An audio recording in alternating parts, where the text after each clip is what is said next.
I talk to the wind.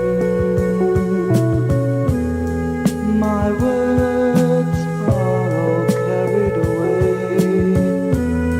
I talk to the wind. Boa noite a todos, sejam bem-vindos a mais um vídeo sobre introdução ao rock progressivo para aquelas pessoas que estão começando a conhecer o progressivo, já conhecem um pouquinho ou não conhecem nada, querem ter uma ideia assim por onde conhecer cada banda, por onde começar assim para cada disco, qual disco primeiro ouvir. Então, eu estou fazendo alguns vídeos assim sobre a discografia de cada banda, dando a minha opinião pessoal sobre cada disco. E depois no final faço um resumo dizendo por onde que é melhor começar, o que é melhor ouvir primeiro, assim, para quem não está habituado ao progressivo, não ter assim experiências ruins. Tem gente que ouve um disco muito experimental de uma determinada banda e já acha que a banda é ruim, só que não ouviu outros discos que às vezes são muito melhores, né? Então, para não cair nisso aí, que eu estou fazendo esses vídeos aqui. Então, para a pessoa ter mais ou menos por onde começar e tal, já para ter uma ideia do que vai encontrar em cada disco. O vídeo de hoje, então, eu vou falar sobre o King Crimson. King Crimson, que é uma banda inglesa, mais uma banda inglesa, originalmente inglesa, teve vários membros de outros países, né? O primeiro disco do King Crimson se chama In the Court of the Crimson King, e eu acho um disco sensacional, um dos melhores da banda. O primeiro, para mim, já é um dos melhores da banda. Eu estava vendo um vídeo do Regis Tadeu. Para quem não sabe, Regis Tadeu é aquele crítico musical que, na minha opinião, o maior crítico musical brasileiro da atualidade, né? Comparo ele ao Kid Vinil, duas enciclopédias, né? E ele falou uma coisa sobre esse disco, o primeiro disco do King Crimson. Ele disse que é o marco zero do rock progressivo. Eu acho assim um pouco difícil falar qual é o disco, é o marco zero, mas é possível que seja assim, porque, por exemplo, Pink Floyd já tinha lançado o disco antes do King Crimson, mas ainda não era bem esse progressivo, era um psicodélico. Outras bandas já tinham lançado, mas ainda também não era esse progressivo, não era um progressivo sinfônico, né?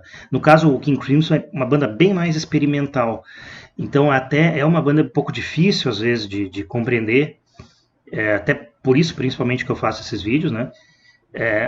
Porque tem muito experimentalismo nos discos do King Crimson. Claro, varia de disco para disco, tem muitas diferenças de um disco para o outro, né? Então, quanto ao primeiro disco, In the Court of the Crimson King, ele é um disco bastante diversificado, assim como vários discos de outras bandas de progressivo, tem músicas bem diferentes dentro do próprio disco. Ele começa com, antes de mais nada, o primeiro disco então é de 1969, e a formação Robert Fripp na guitarra, que vocês vão ver que está em todos os discos, absolutamente todos os discos do King Crimson. Ele é o dono da banda, é o cérebro da banda. O Greg Lake, baixo e vocal, ele ainda antes de ir para o Emerson Lake and Palmer, ele estava no King Crimson. Na bateria tem o Michael Giles, eu estava vendo a pronúncia, se não me engano é Giles.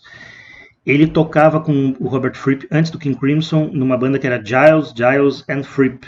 Então é o Michael Giles, o Peter Giles e o Fripp. O Peter não está nesse disco. Então, no caso, o Michael Giles na bateria. E no teclado e instrumentos de sopro, Ian MacDonald. Então são esses quatro aí no primeiro disco. Esse disco é maravilhoso, tá? Já digo que é um dos meus preferidos da banda. A primeira música, 21st Century Schizoid Man, é sensacional, uma das melhores músicas da banda também. Já começa de cara assim a banda.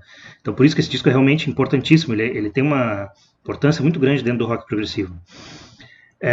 Essa música ela tem um estrofe, né? Tem um refrão, depois volta a estrofe, volta o refrão, depois ela muda completamente, só que a mudança é genial, é uma coisa assim de gênio, a palavra é essa, genial.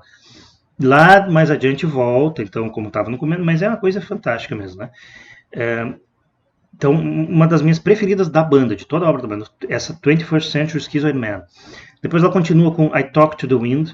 Eu às vezes não comento sobre todas as músicas do disco, né? Nesse caso eu vou falar desses dois primeiros discos, essa primeira parte sobre os dois primeiros discos, eu vou falar de todas porque eles são muito bons, tá? Então a música seguinte, I Talk to the Wind, é uma música bem tranquila, extremamente calma, assim, a voz do Lake nessa música é algo fora do comum, parece que não podia ser outra pessoa para cantar essa música, né? E tem uns solos, tem um solo de flauta, assim, que é fantástico também, é realmente genial. I Talk to the Wind, uma música bem diferente da 21st Century Schizoid Man, e igualmente genial. Depois dela, então, tem a Epitaph. Ela é uma música também tranquila, só que ela é um pouco triste. Meu gosto, minha opinião, já acho ela um pouco mais triste. Muito boa também, mas não comparo com as duas primeiras. Tá? Mas é muito boa, com certeza. Depois vem Moonchild. Essa música tem uma observação que eu tenho que fazer sobre ela. Tá? Talvez as pessoas que gostam do King Crimson talvez não vão concordar comigo, mas minha opinião. Moonchild, ela tem seus 12 minutos, mais ou menos 12 minutos. Ela é uma música espetacular. Ela assim, é um tanto intrigante. O clima da música é um tanto intrigante, assim, fantástico, coisa de gênio também. Só que assim, ela tem uns 12 minutos. Isso tudo que eu falei dela, toda essa maravilha, essa música, é nos 2 primeiros minutos. 2 minutos e pouco. Que é uma coisa assim, obra-prima. Os 10 minutos restantes, logo depois desses 2 minutos e pouco, vem uns dedilhados do Robert Fripp, tudo bem? E de repente ficam uns ruídos, tipo, dali a pouco umas batidinhas na caixa, dali a pouco um barulhinho de flauta, outras batidinhas, mais uns dedilhados, um baixo, alguma coisa. E minha impressão que eu tenho é que esses 10 minutos restantes parece ser para encher disco. Tá? Não sei se é, mas é a impressão que ficou para mim. Então, a Moonchild é uma música que tinha tudo para ser espetacular. Só que ela tem 2 minutos e pouco, que é fantástica, irretocável.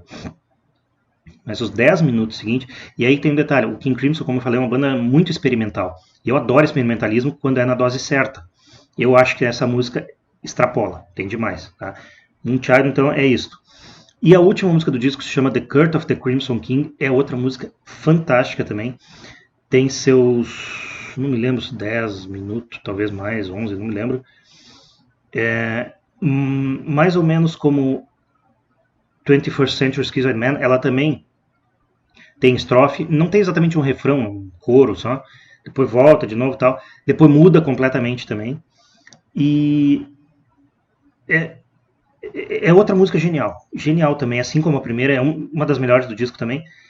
Lá, ouvindo várias vezes, tá? Ouvindo, não digo várias vezes, algumas vezes, a gente percebe um detalhe interessante. Dos 7 aos 8 minutos, fica um silêncio e alguns barulhinhos de flauta. Mas se a gente reparar bem, esses barulhinhos da flauta são a melodia da música. Tá? A primeira vez que eu ouvi, eu não identifiquei isso. Não sei se foi desatenção minha, mas já estou dizendo para quem for ouvir, entre 7 e 8 minutos, dá mais ou menos um minuto, entre 7 e 8 minutos, é uns ruídos de flauta que sim são a melodia da música. Então parece ser aquela coisa, opa, já vão encher disso. Não é. E depois volta para a música, mas volta só um instrumental. É um tanto repetitivo até, mas é uma música genial também. Tá, então o primeiro disco, resumindo, disco maravilhoso, para mim um dos melhores da banda, com certeza. E os destaques: 21st Century Schizoid Man, I Talk to the Wind e The Court of the Crimson King. Politicians in on point, innocence wait with knock on fire. 21st century schizoid man.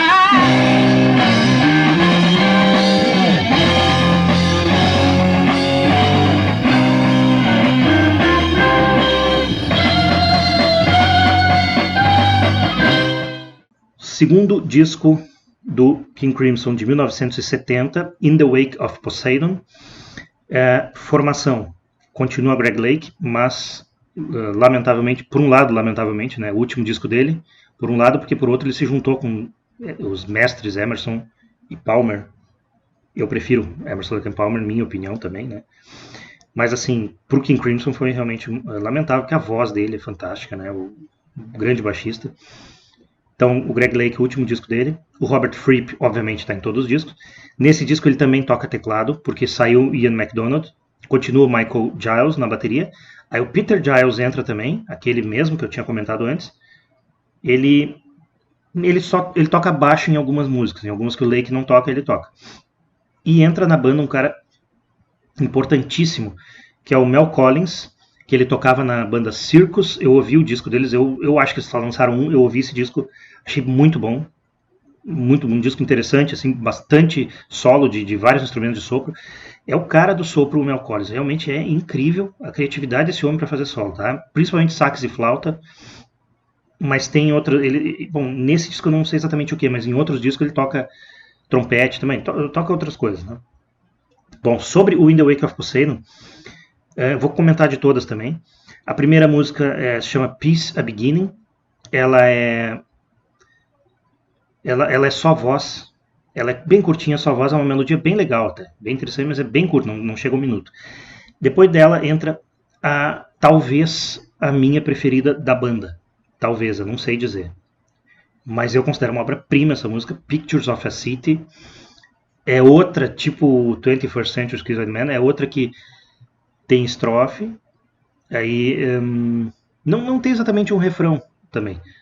Volta para um instrumental, volta aos mesmos versos, cantada da mesma maneira, e de repente ela muda completamente, e muda da maneira mais fantástica possível. Aquele experimentalismo na dose certíssima do King Crimson. Lá no final ela volta também como estava no começo, mas essa espetácula para mim, com certeza a melhor desse disco, e uma das melhores de toda a obra da banda, tá? Pictures of a City vale muito a pena ser ouvido. Depois dela vem Cadence and Cascade, é uma música bem tranquila, eles têm várias músicas bem tranquilas, assim, muito bonita essa música, e tem alguns solos, acho que tem dois, não me lembro se tem dois solos de flauta do Mel Collins, um mais fantástico que o outro, torna essa música mais bonita ainda. Então, vale a pena também, um dos destaques do disco, né? Depois, então, vem a música título, In the Wake of Poseidon.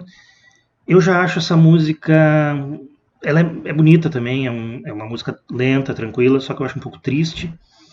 Eu não acho melhor do que as anteriores, do que as duas anteriores, mas sim, é uma música muito boa também, com certeza, tem que dizer, ela é fantástica também, mas eu não comparo com aquelas outras anteriores, né? Depois dela vem Peace a Theme, ou seja, nós tivemos Peace a Beginning, né? Paz, chama Peace a Beginning, paz, aí o começo. Agora paz, um tema, né? Peace a Theme. É basicamente a mesma melodia, um pouquinho mais elaborada, só que só violão. Muito legal, uma melodia muito legal também. Depois dela daí vem Cat Food, que é a música movimentada do disco.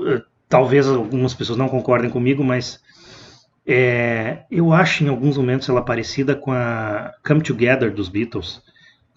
Não sei, eu acho vários momentos assim, não estou dizendo, é um cover do Come Together, quem vai ouvir vai ouvir Come Together, não é isso. Mas em alguns momentos eu acho ela meio parecida com Come Together. Bem legal também, bem mais movimentada, bem diferente das outras músicas do disco também.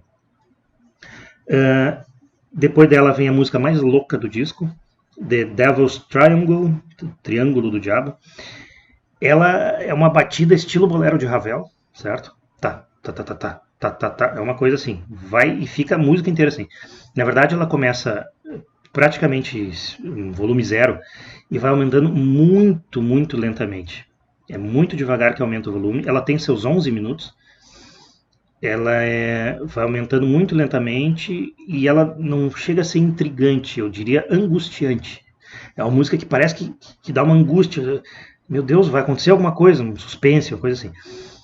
E ela vai aumentando o volume, e lá pelas tantas fica um som denso e para tudo. Daí a pouco recomeça, tudo de novo. Aquela angústia de novo, aquele negócio. Aumenta, e lá adiante para de novo. E de repente recomeça mais rápida, mais angustiante ainda. Ou seja, uma música assim, eu acho que a palavra é essa, né? Dá pra dizer angustiante, porém fascinante, tá? Eu acho muito legal. Música mais louca, mais experimental, mais fantástica também. Eu acho muito legal mesmo essa música. E termina o disco com a outra Peace, né? Outra paz, An End. Tinha o começo, o tema e agora um final. Essa última parte, então, ela é voz e violão. É voz, lá depois entra o violão.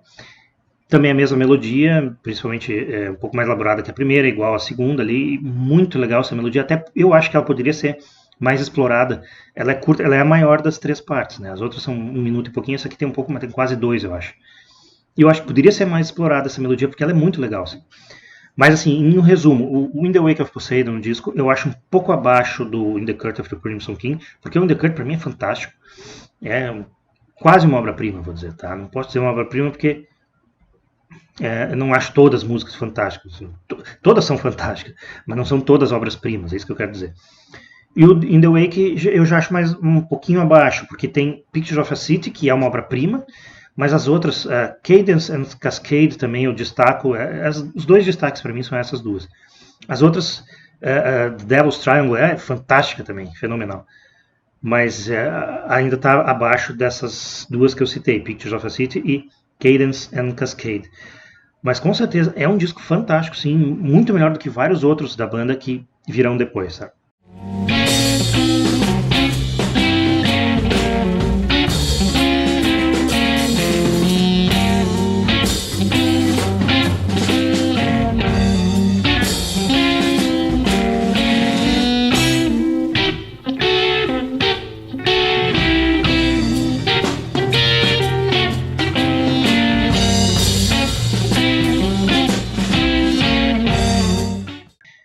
O terceiro disco é também de 1970, que é o Lizard.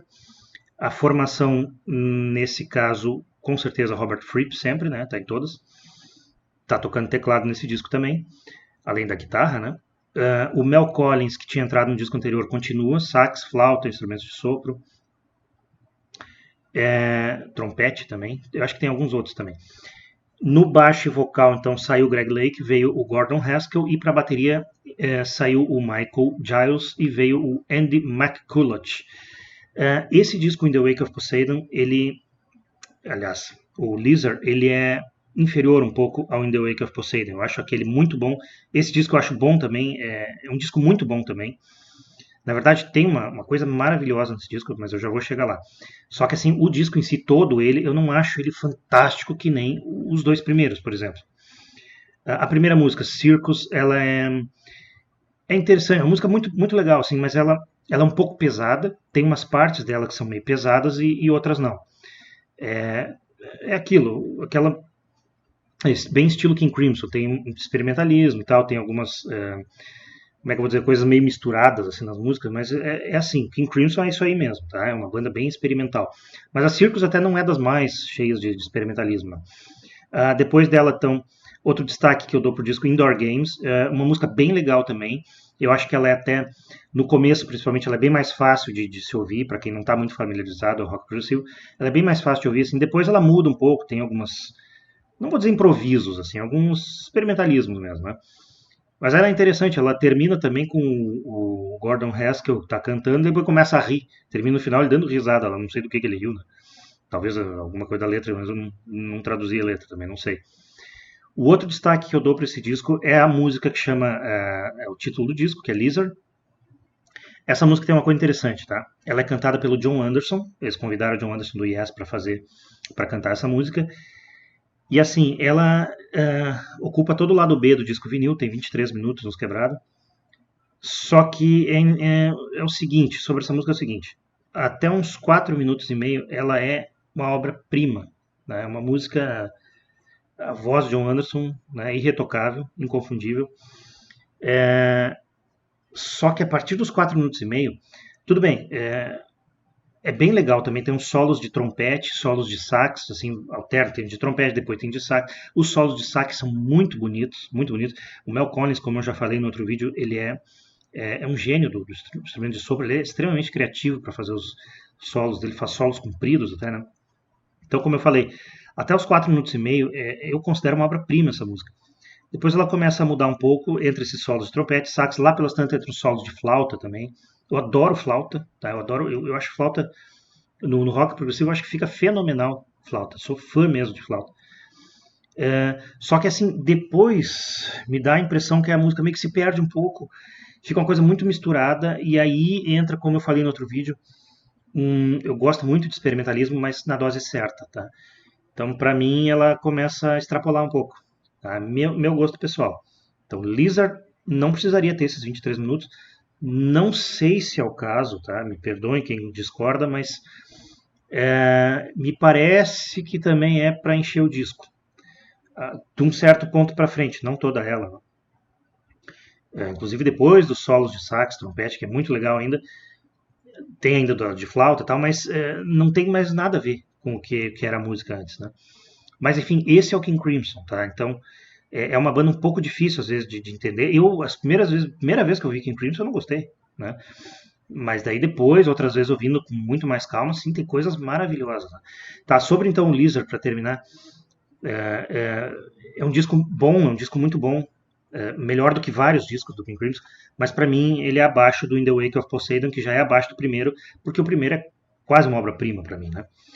E os destaques que eu dou então do Lizard são Circus, Indoor Games e a própria Lizard, mas principalmente aqueles primeiros minutos.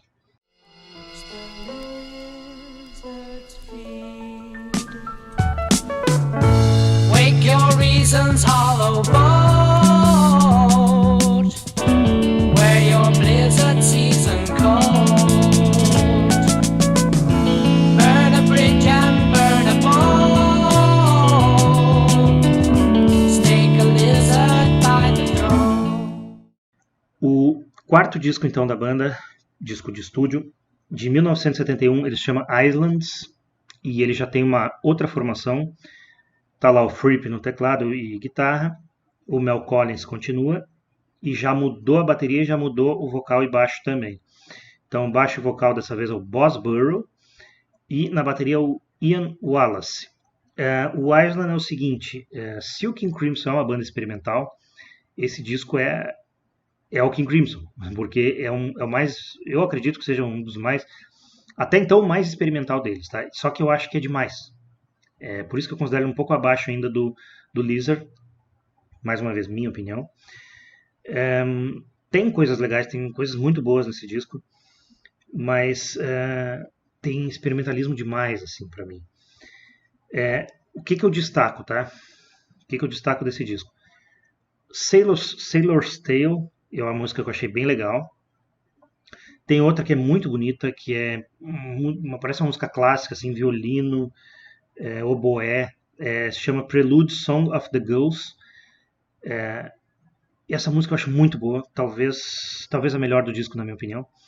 E tem a própria Island, essa é muito boa, essa música também. Ela tem mais ou menos uns 12 minutos, é uma música bem tranquila, muito bonita mesmo. E só que também tem um detalhe, assim como eu falei da Lizard, assim como eu falei da Unchild, ela tem uns 12 minutos, até os 9 minutos, pelo menos ela fica bem mais tempo, 9 minutos e pouco. Ela é sensacional essa música. Depois também me dá a impressão que querem encher o disco. Não sei se é isso, ou se é simplesmente experimentalismo por fazer experimentalismo. Tá? Então eu não sei. Isso é, como eu falei, experimentalismo na dose certa. Eles têm várias músicas assim, só que eles têm algumas que extrapolam. Tá? E para mim é mais um caso a música Island, até os 9 minutos e tanto, fantástica. Dali até os 12 já é um pouquinho exagerado, tá? Então os destaques que eu dou pro Island são esses aí: Sailor's Tale, Prelude Song of the Gulls e Island.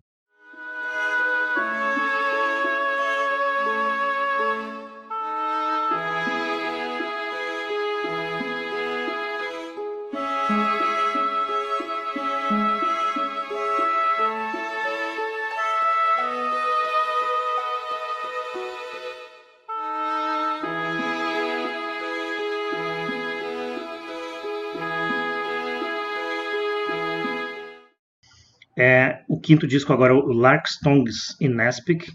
Minha opinião, um dos melhores discos do grupo. Para mim, os dois melhores são esse e o primeiro disco, In the Court of the Crimson King. O Lark's Tongues in Aspic, ele é de 1973 e a formação dele, além do Robert Fripp, óbvio, saiu todo aquele pessoal que estava antes, né? Até inclusive o Mel Collins, não está mais. E aí entra na bateria Bill Bruford, que recente tinha terminado de gravar o Close to the Edge com Yes. Entra o David Cross no violino e teclado, um excelente músico.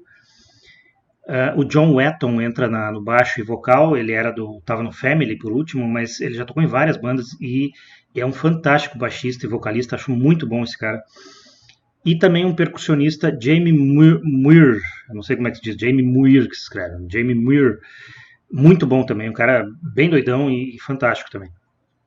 Bom, esse disco, Lark's Tongues in Aspic, como eu falei, para mim é um dos melhores, esse junto com o primeiro disco são os melhores do King Crimson. Os meus destaques são a primeira faixa, que é o Lark's Tongues in Aspic parte 1, que é sensacional, é um instrumental cheio também de experimentalismo, na dose certa, perfeito.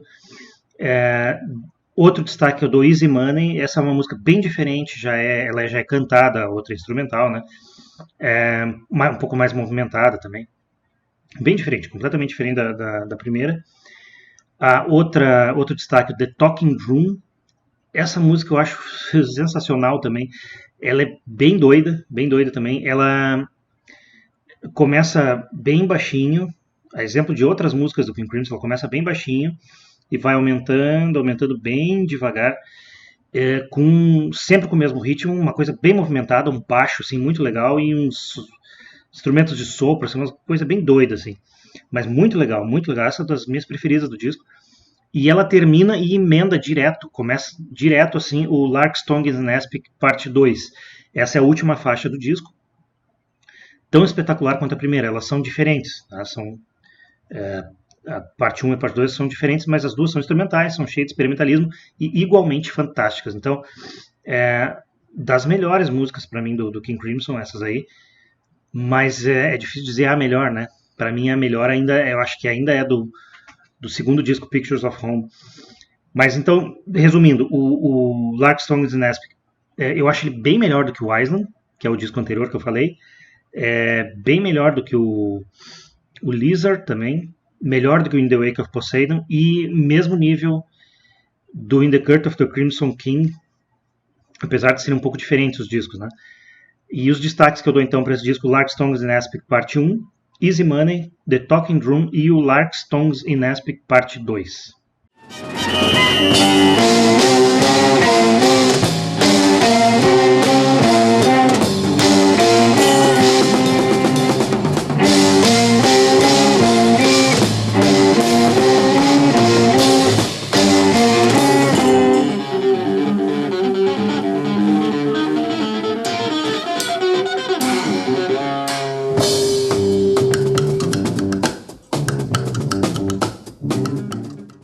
O próximo disco é de 1974 e é o Starless and Bible Black. A formação dele é quase a mesma, só que sai o Jamie Muir. Então ficam o Fripp, o Bruford, o David Cross e o John Wetton.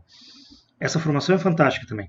Esse disco, assim, eu não acho ele um pouco abaixo do Lark, Tongues and Aspic, porque aquele também eu adoro aquele disco. Acho ele um pouco abaixo, mas é melhor do que o Island. Acho melhor do que o Lizard também. É um disco muito bom. Essa fase do King Crimson eu acho fantástica. Esses 3 discos com John Wetton são das melhores fases da banda. Os destaques que eu dou... esse disco é interessante. As 2 primeiras faixas são gravadas em estúdio e todo o restante é ao vivo. Então as 2 primeiras de estúdio eu acho muito boas. Já são destaques também que eu dou, que é o The Great Deceiver e Lament. São 2 músicas muito legais. The Great Deceiver já começa com tudo, assim. Depois ela muda um pouco, mas é bem movimentada.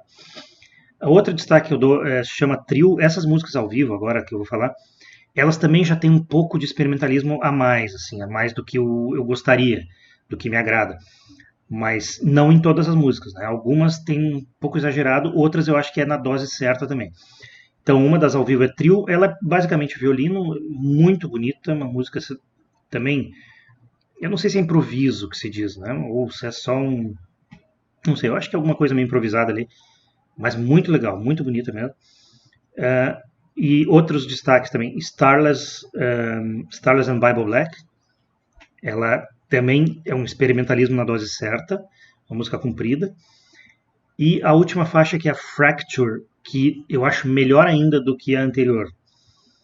Que eu acho talvez seja uma... Da parte ao vivo do disco eu acho a melhor. Ela tem seus 11 ou 12 minutos e eu acho, como eu disse, melhor do que a anterior, melhor do que as outras ao vivo, e também é um experimentalismo na dose certa. É fantástica essa música. Então, resumindo, quanto ao Starless and Bible Black, é um pouco abaixo a qualidade do Lark, Tongues and Aspic, mas melhor do que vários outros. Enfim, como eu falei, essa fase do King Crimson para mim é das melhores. Tá? E os destaques, então, para repetir, The Great Deceiver, Lament, Trio, Starless and Bible Black e Fracture.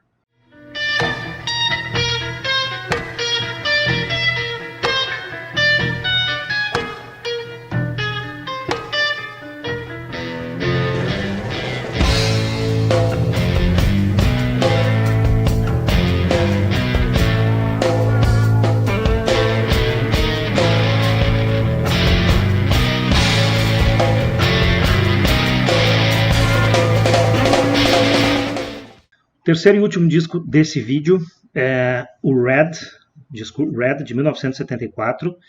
Sai também David Cross. Na verdade, ele tem participação, mas ele não é fixo na banda. A banda ali ela fica como um trio: o Bruford, o Fripp e John Wetton. O David Cross ele participa, mas não como fixo, como eu falei, e com outras pessoas também. Tem alguns outros músicos que participam desse disco.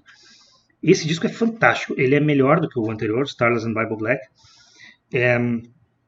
Eu boto ele quase no mesmo nível do Lark, Tongues and Aspic, quase no mesmo nível do In the Court of the Crimson King. Um pouquinho abaixo, assim. Ele é muito bom. Bem pesado, é um disco até tem várias, praticamente todas as faixas, eu acho que em algum momento vai ter peso, uma coisa bem pesada, a guitarra bem distorcida. Eu não sou muito fã de músicas muito pesadas, mas eu acho que nesse disco tá na dose certa também. Então os destaques que eu dou são a própria Red, que é instrumental, tem uma guitarra bem distorcida. One More Red Nightmare, eu acho que essa é a melhor do disco. Essa música eu acho fantástica, para mim a voz do John Wetton também, bem diferente da voz do Lake, mas eu acho muito legal também a voz dele. E a última faixa também que eu destaco, que é Starless. Apesar do nome ser Starless, ele canta Starless and Bible Black, que é a música do outro disco, inclusive é o título do outro disco. Só que aí tem um detalhe também. Essa música Starless, ela tem uns 12 minutos e pouco, e mais uma vez acontece aquilo que eu já falei em outras músicas, que muita gente pode não concordar comigo, mas é a impressão que eu tenho. Quem não conhece vai ouvir, vai querer saber como é que é. Então, eu já digo, tem seus 12 minutos e pouco, até 4 minutos e tanto, ela é fantástica essa música. Muito boa. Depois também muda completamente, só que muda também parecendo que é para encher o disco. E mais uma vez eu digo, eu não sei se é isso, né? Como eles fizeram em vários discos, pode ser que seja característica da banda. Eles gostam de fazer a música ficar comprida, botando alguns ruídos, alguns sons que não tem muito a ver com a música, né? Mas, digamos isso, até os 4 minutos e pouco é fantástica, fantástica. Então vale muito a pena ouvir. Inclusive eu ouvi toda, claro. Só que saibam que até 4 minutos e pouco ela é de um jeito, depois ela muda e já não tem a mesma qualidade do que tinha antes. Mas o disco Red, no geral, ele é muito bom. Todas as faixas são muito boas. E os meus destaques são essas: Red, One More Red Nightmare, que para mim é a melhor do disco, e Starless.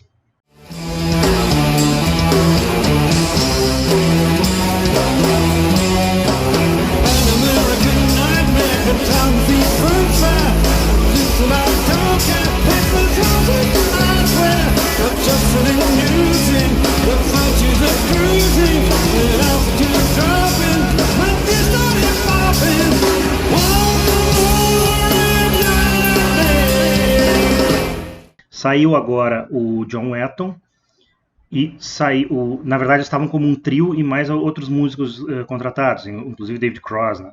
Esses saíram. Então Robert Fripp e Bill Bruford continuaram, e aí entra no baixo o Tony Levin, um excepcional baixista, incrível, e na guitarra e vocal o Adrian Belew, que era do Talking Heads. É a primeira vez que o King Crimson tem um outro guitarrista, que não só o Robert Fripp. Então, dessa vez, fica 2 guitarristas, né? E não é o baixista que canta. É o Adrian Belew, que veio do Talking Heads. Essa fase, antes de falar dos discos em si, essa fase, ela é bem diferente do resto do King Crimson. É mais new wave, assim. Eu não acho ruim, não é uma fase ruim. Não, tem músicas muito boas ali, muito boas. Só que é bem diferente daquele King Crimson, que é o melhor para mim, né? Então, eu acho que daqui para frente já cai um pouco, a qualidade já cai.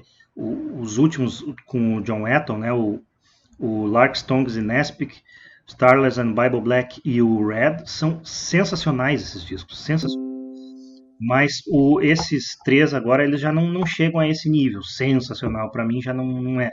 Mas tem sim algumas coisas muito boas, tem sim, com certeza, e eu vou falar delas agora. Então, de 1981 foi lançado o Discipline. Esses 3 discos que eu vou falar agora são essa formação que eu falei. o que ele tem assim, ó? Ele tem mais ou menos, ele mantém aquele peso do Red, talvez em algumas faixas é um pouco mais pesado, e não tem aqueles experimentalismos como tinha antes. Tá? Essas grandes diferenças. É um estilo mais new wave, sem experimentalismo, mas mantém um pouco o peso em algumas faixas. A primeira faixa desse disco, para mim, é a melhor. Para mim, a melhor desses 3 discos é essa primeira faixa. Se chama Elephant Talk. Essa música, quando eu ouvi a primeira vez, eu comecei a rir, porque a maneira como o Billy canta nessa música é muito engraçada, porque Elephant Talk, né, uma conversa de elefante. É ele se queixando que tudo é conversa, tudo é só conversa, não é nada demais, argumentos, concordâncias e tal, é só conversa. Mas o jeito que ele canta é muito engraçado, sabe? Mas não é nem por isso, a levada dessa música eu acho sensacional. Então, juntou as duas coisas, a maneira como ele canta, que eu acho bem legal, e a levada, que eu achei fantástica também, que inclusive eles fazem outras músicas mais ou menos com essa mesma levada, nesses 3 discos, né? Só que assim, fica um pouco enjoativo, por ser muito repetitivo. Mas não nessa. Elephant Talk, pra mim, é a melhor do disco, sensacional essa música. Destaco também Mate Kudasai, essa é a mais lenta, é bem tranquila, uma música até bonita, assim. É um pouco diferente das outras do disco também. Indiscipline, essa é bem pesada, essa é bem mais pesada do que as outras, muito boa também. Acho muito boa, até tem um certo humor nessa música também. E o outro destaque que eu dou é mais ou menos no estilo da Elephant Talk, Tela Hunjinjit. Muito boa, sensacional essa música também. A minha preferida é Elephant Talk, mas essa também não fica atrás, é muito boa. Tá? Os 4 destaques que eu dou para esse disco, então, Elephant Talk, Mate Kudasai, Indiscipline e Tela Hunjinjit.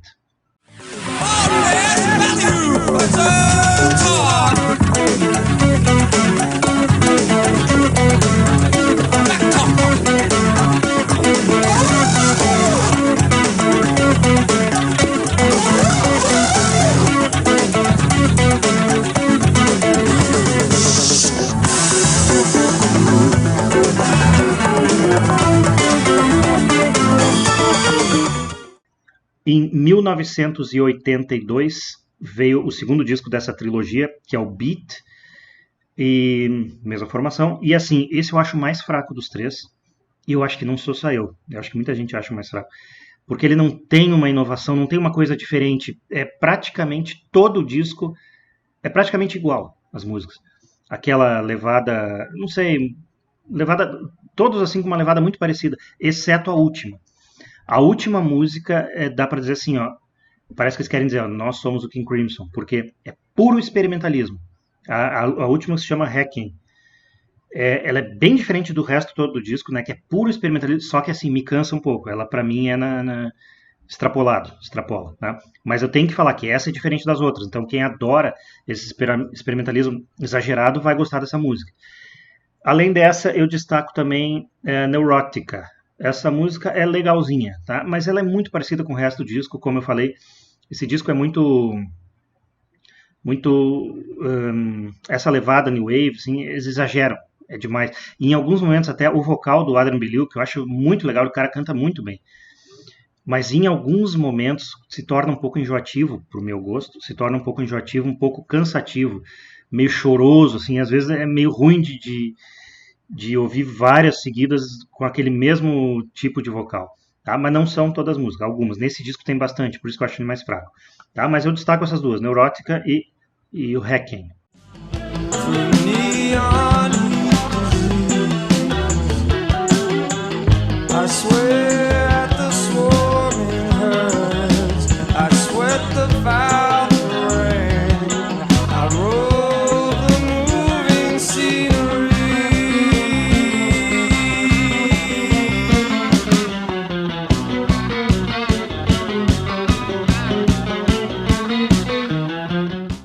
E o terceiro disco, então, dessa trilogia, de 1984, Three of a Perfect Pair. Esse já é melhor do que o anterior. Eu não acho melhor do que o Discipline, mas melhor que o Beat, com certeza. Ele é bem mais experimental. Esse sim, volta, assim, lembra bem mais aquele King Crimson. Tem também as levadas meio New Wave, mas tem 3 músicas, pelo menos, que eu tenho que destacar, que são bem experimentais, mas não sem extrapolar, para o meu gosto, sem extrapolar. São muito boas, são músicas muito boas. Industry, a primeira, não é a primeira faixa, Industry, não é a primeira faixa, mas essa é a primeira que eu anotei, Industry, o No Warning e Larks, Tongues e Nespik parte 3, ou seja, eles continuaram Larks, Tongues e Nespik nesse disco, e quando começa a música a gente já lembra na hora. É um riff que o Fripp faz que é igualzinho às outras partes também, então é uma boa continuação, ficou muito boa, eu gostei muito dessa continuação, a parte 3 da Larks, Tongues e Nespik. É um disco que não é ruim, é bem melhor que o Beat, mas eu ainda acho abaixo do Elephantogram, do Discipline, que para mim é abaixo de todos os anteriores, né? Mas vale a pena sim escutar, tá? Meus destaques então, Industry, No Warning e Larks, Tongues e Nespik parte 3.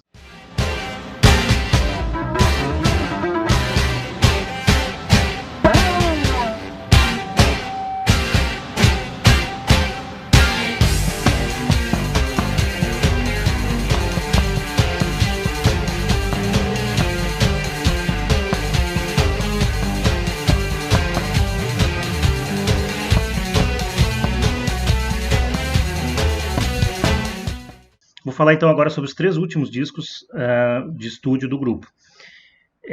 Eles já são bem diferentes da fase anterior, aquela fase com os 4 componentes, o Adrian Belew, o Bruford, o Tony Levin e o Fripp, que já tem aquele ambiente mais new wave, né?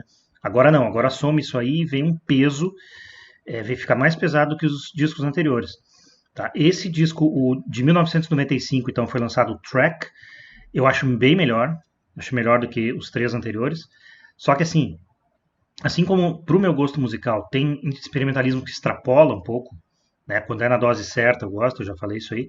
O peso é a mesma coisa, eu gosto de uma música pesada na dose certa. Então tem várias músicas que eles extrapolam pro meu gosto, né?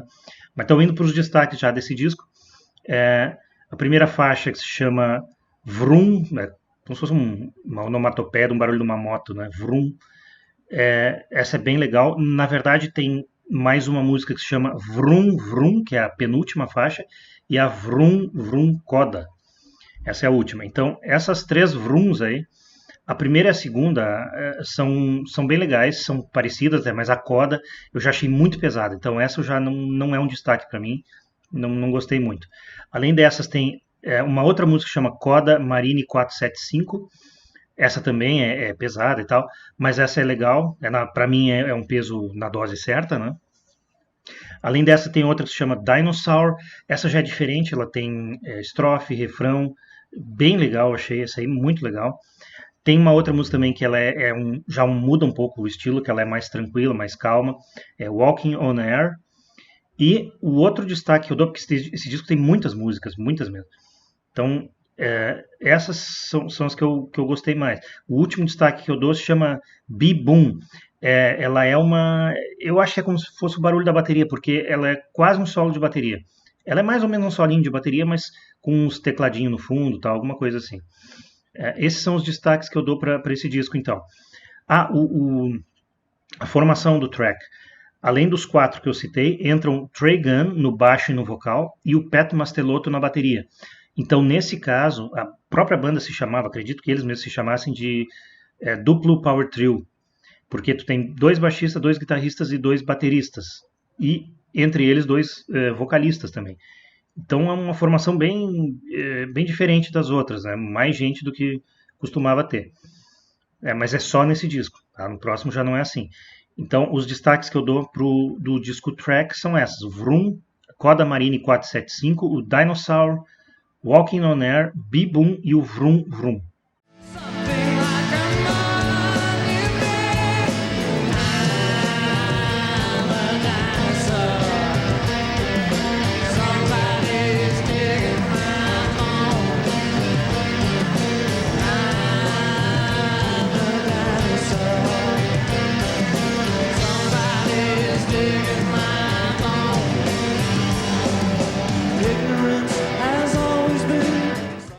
Em 2000 foi lançado o The Construction of Light, também pesado, Esses 3 discos agora são bem mais pesados. É parecido com o disco anterior. A formação já mudou porque não entrou ninguém diferente. Saíram 2. Saiu o Bruford e saiu o Tony Levin. Então ficou o Fripp, o Belew, o Mastelotto e o Trigun. É mais ou menos parecido com o anterior, mas eu acho mais fraco. Tem menos músicas que me agradam. Na verdade, são 3 músicas só que me agradam nesse disco. O outro tinha 1, 2, 3, 4, 5, 6 músicas. Esse aqui, 3 músicas me agradam e o resto do disco já não acho lá essas coisas. São elas The Construction of Light, a música título do disco. É legal, uma música bem legal. Fractured, que não é aquela Fractured não me lembro, do disco da época do John Wetton. Tem a Fracture, só que essa tem um Fracture, tem um D no final, Fractured. Então, é legal também, ela é diferente, eu até achei que pudesse ser parecida, alguma coisa de igual àquela outra, mas não, ela é diferente, ela é um experimental, mais ou menos experimental que nem aquela.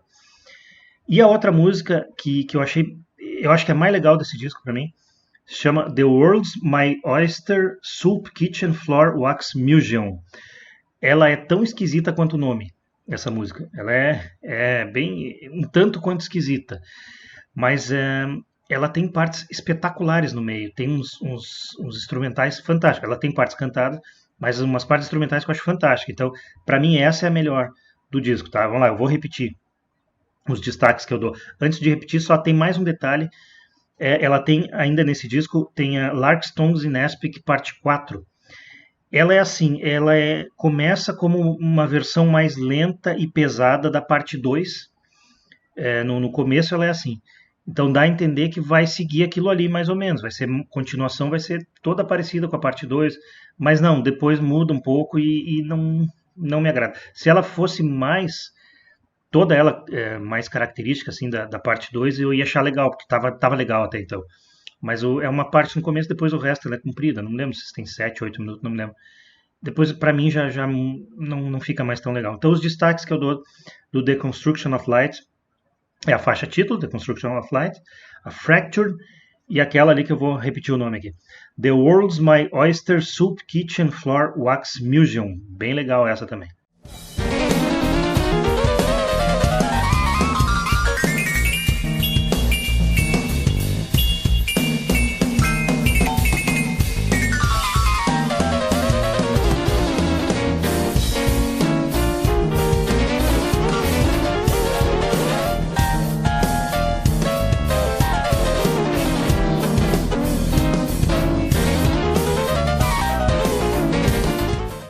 Em 2003 veio o The Power to Believe, talvez seja o disco mais pesado da banda, não sei. Com certeza esses 3 são os mais pesados. E então, pro meu gosto, já cai um pouquinho o nível também, porque eu não sou muito de tanto peso. Apesar de que eu posso citar 2 músicas interessantes.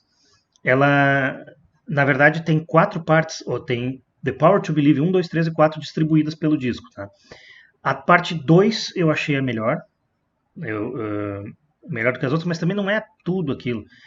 E a melhor música, essa sim eu achei legal, é a melhor música do disco para mim, Dangerous Curves.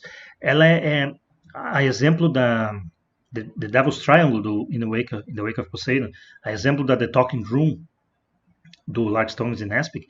Ela também começa praticamente volume 0 e vai aumentando bem devagarinho, sempre o mesmo ritmo, assim. E um ritmo bem interessante. E lá no final é que muda um pouco também. Então, ela é mais ou menos do estilo dessas 2 que eu comentei. Que devagarinho vai aumentando o volume, mas o ritmo mesmo não é devagar, ele é bem mais acelerado. O que é lento é bem gradual, assim, esse aumento de volume. Isso torna a música, para mim, torna muito... Claro, nem todas seriam assim, mas essa me lembra um pouco aquelas por ser dessa maneira e pelo ritmo ser um pouco acelerado. Então, apesar de ser pesada também, não pesada, bem mais pesada como aquelas outras, né? Mas é legal, um peso que para mim está na dose certa também. Então, a formação do disco é igual ao anterior, os mesmos. O Robert Fripp, Adrian Belew, Mastelotto e o Trigun.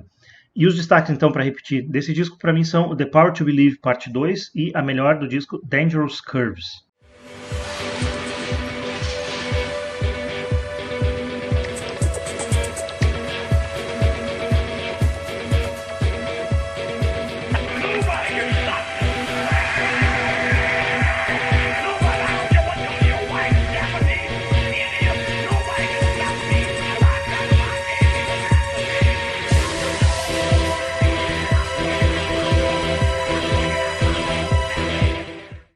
E essa parte agora é a última, eu vou fazer aquele resumão, em geral, a respeito de toda a discografia do King Crimson, conforme o meu gosto pessoal.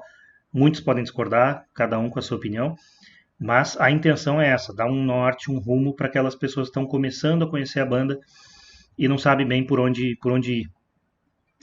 Então, em primeiro lugar, assim, o bom do progressivo, o bom é conhecer outras bandas antes do King Crimson, né? Porque o King Crimson é um pouco mais difícil de entender algumas músicas, entender o que eles querem passar. Mas o que eu posso dizer, para quem está familiarizado com progressivo, para quem já está acostumado com progressivo, pode ouvir desde o primeiro disco normal, na ordem cronológica. Por quê? Porque os 7 primeiros discos são fantásticos. Para mim são os melhores discos da banda, os 7 primeiros. Vamos lá, In the Court of the Crimson King, In the Wake of Poseidon, Lizard, Island, o Red, antes do Red, não. O Larkstongues in Aspic, Starless and Bible Black e depois o Red. Esses 7, para mim, são fantásticos. Eu sei que eu falei que do In the Wake of Poseidon pro Lizard baixava, depois do Lizard pro Island baixava, mas é que o In the Wake é fantástico, é muito bom. Então esses dois baixam um pouquinho. O que baixa mais para mim, a qualidade, é depois do Red. Então quando já chega o Discipline, que não é um disco ruim, só que não é maravilhoso que nem os 7 anteriores. Então esses 7, a minha dica é essa, quem quer conhecer o King Crimson, ouçam esses 7 discos primeiro. Então pode ser na ordem cronológica, porque o primeiro já é fantástico, o primeiro é um dos melhores, né? E é bom ir ouvindo na ordem cronológica, até para entender um pouco dessas mudanças que vinham acontecendo na banda. Assim, quem não está acostumado com King Crimson, o que eu recomendo? Recomendaria também conhecer desde o primeiro, começar pelo primeiro, mas os discos mais fáceis de ouvir, na minha opinião, são da época quando entra o Bill na banda. Então, o Discipline, o Beat e o Tree of a Perfect Pair. Só que assim, podem ouvir esses primeiros, que são mais fáceis de entender, e depois ir lá para o primeiro disco. Só que esses discos não são a essência do King Crimson. Né? O que me fez fazer, por exemplo, esses vídeos a respeito dessa banda, não foram esses discos, foram os 7 primeiros. Então a fase que a pessoa tem que conhecer, tem que ouvir primeiro, são aqueles 7, que são os mais incríveis, para mim, para o meu gosto. Mas se alguém acha muito difícil de ouvir, é muito experimentalismo, aí ouve esses 3, que tem bem menos, depois vai lá pro primeiro. Mas já saiba que esses 3 não são o King Crimson mais fantástico, na minha opinião. Tá bom? Muito obrigado, então, e mais uma vez vou repetir, espero que estejam gostando, espero que esteja dando resultado. Fiquei sabendo de algumas pessoas que me falaram que estão seguindo essas dicas e estão gostando. Pode ter gente que siga e não goste, tá? Faz parte, quiser até comentar, não tem problema nenhum também. A opinião de todo mundo vale, claro, com respeito, né? Com certeza. Tá bom? Então, é isso aí. Até o próximo vídeo, que eu ainda não vou dizer qual será a próxima banda, já sei qual vou fazer, mas não vou dizer ainda. E daqui uns dias já vai sair. Fiquem de olho no canal lá que em seguida vai sair, tá bom? Até o próximo então. Valeu, muito obrigado.